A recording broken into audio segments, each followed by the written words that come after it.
আসসালামু আলাইকুম। বাংলাদেশ বেতার রাজশাহী স্থানীয় সংবাদ পড়ছি মোয়াজ্জেম হোসেন। মূল্যস্ফীতির চাপ থেকে মানুষকে স্বস্তি দিতে ২০২৬-২৭ অর্থ বছরের জন্য ৯,৩৮,০০০ কোটি টাকার বাজেট প্রস্তাব করা হয়েছে। গতকাল জাতীয় সংসদ ভবনে স্পিকার মেজর অবসরপ্রাপ্ত হাফিজ উদ্দিন আহমদ বীর বিক্রমের সভাপতিত্বে অর্থমন্ত্রী আমির খসরু মাহমুদ চৌধুরী প্রস্তাবিত এই বাজেট পেশ করেন, যা দেশের ইতিহাসে সবচেয়ে বড় বাজেট। অর্থনৈতিক গণতান্ত্রিকীকরণ ও বিকেন্দ্রীকরণ, ট্রিলিয়ন ডলার অর্থনীতির পথে বাংলাদেশ প্রতিপাদ্যে প্রণীত এই বাজেটের আকার জিডিপির ১৩.৭%। গত অর্থ বছরের তুলনায় বাজেটের আকার বেড়েছে ১,৪৮,০০০ কোটি টাকা। প্রস্তাবিত বাজেটে আগামী অর্থ বছরে মূল্যস্ফীতি ৭.৫% নামিয়ে আনার লক্ষ্য নির্ধারণ করা হয়েছে।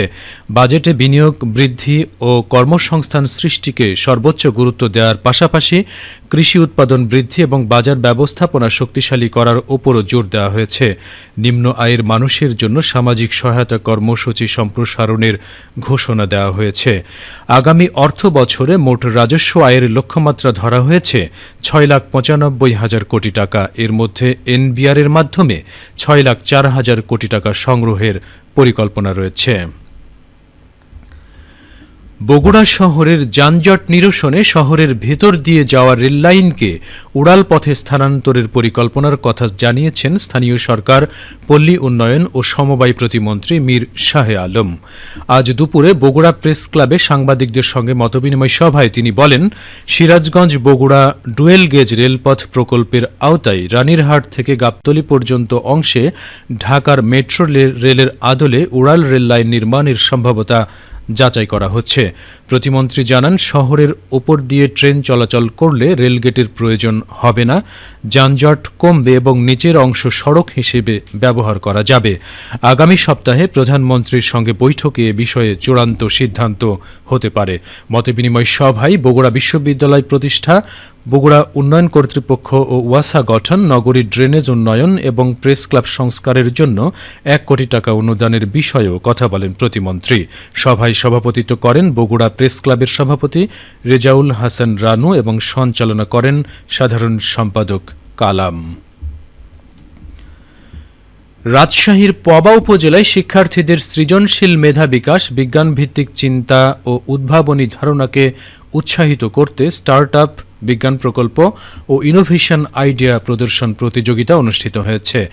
আজ সকালে উপজেলা পরিষদ হল রুমে দিনব্যাপী কর্মসূচি। প্রধান অতিথি হিসেবে উপস্থিত থেকে ফিতা কেটে ও বেলুন ফেস্টন উড়িয়ে উদ্বোধন করেন রাজশাহী ৩ আসনের সংসদ সদস্য অ্যাডভোকেট মোহাম্মদ শফিকুল হক মিলন।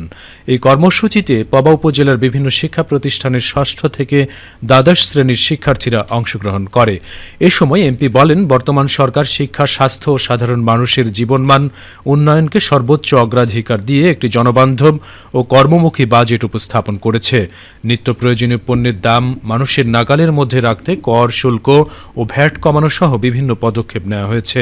অনুষ্ঠানে সভাপতিত্ব করেন পবা উপজেলা নির্বাহী কর্মকর্তা মোহাম্মদ ইবনুল আবেদিন। প্রদর্শনীতে শিক্ষার্থীরা মোট ১২টি স্টল উপস্থাপন করে। পরে মোহনপুর উপজেলায় একই অনুষ্ঠানে যোগ দেন সংসদ সদস্য মিলন।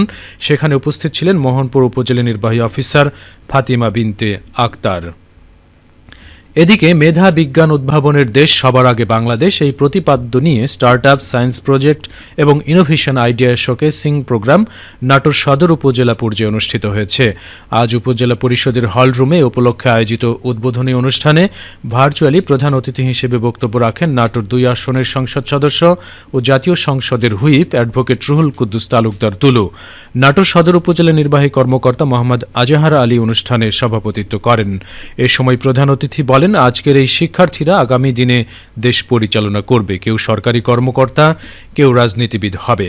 গতকাল বাজেট ঘোষণা করা হয়েছে। নতুন প্রজন্মকে অগ্রাধিকার প্রদান করে তাদের জন্য ল্যাপটপ, কম্পিউটার সহ সবকিছুর দাম কমিয়েছে সরকার। দিনব্যাপী অনুষ্ঠানে ১১টি শিক্ষা প্রতিষ্ঠান অংশগ্রহণ করে। সবশেষে আবহাওয়া। আজ রাজশাহীতে সর্বোচ্চ তাপমাত্রা ছিল ৩৪.৪ ডিগ্রি এবং সর্বনিম্ন ২৩.২ ডিগ্রি সেলসিয়াস। বিকেল ৩টায় বাতাসে আপেক্ষিক আর্দ্রতার পরিমাণ ছিল ৬৫%। রাজশাহী ও পার্শ্ববর্তী এলাকায় আজ সূর্যাস্ত সন্ধে ৬টা ৫৪ মিনিটে। সংবাদ শেষ হলো। আমাদের পরবর্তী স্থানীয় ইংরেজি সংবাদ সন্ধে ৬টা ৫ মিনিটে।